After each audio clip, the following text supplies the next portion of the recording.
Michigan Congressman Sander Levin is with us now. He is the top Democrat on the Ways and Means Committee. He is joining us right now from Southfield. Congressman, welcome. We're glad to have you with us. Before we talk about this August 2nd debt ceiling deadline or larger debt issues, what do you make of the possibility of Tim Geithner leaving the Obama administration?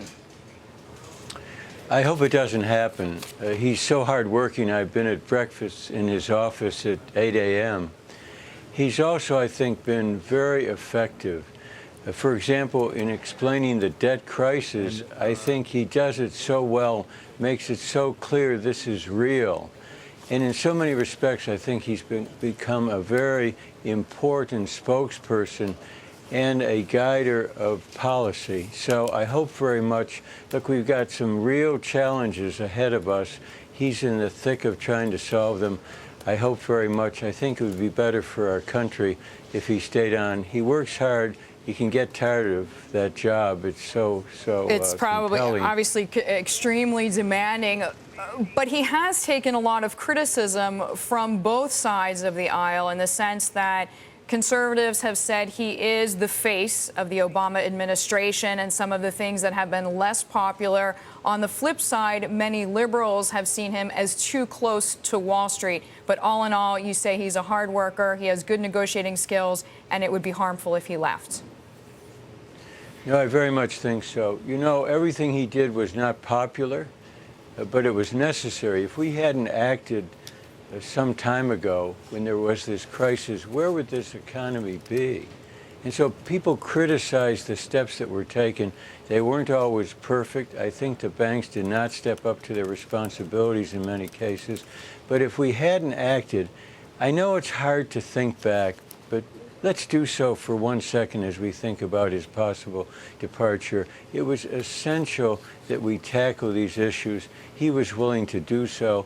I think it would be unfortunate for the country if he left at this point. Even if for no other reason than to get somebody in where there is so much work left to be done, as you said, would probably take a long time, right?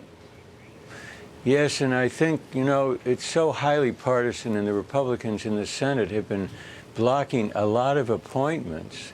So it could take a very long time, and I think the minority in the Senate, the Republicans, would make it, they'd challenge, I think, anybody, even if it were Alexander Hamilton.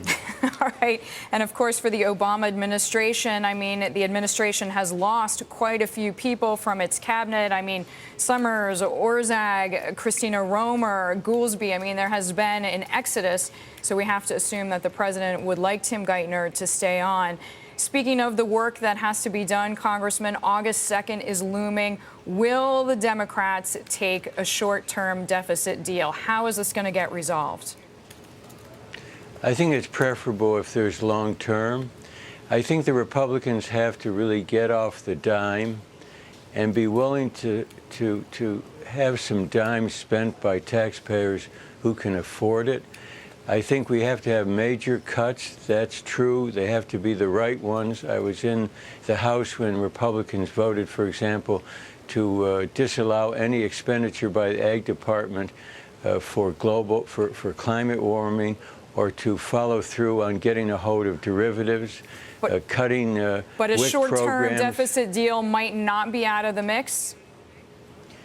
It may not be, but I think it's better if we step up to the plate. That's why the president was correct in saying we should stay in Washington next week and do our work.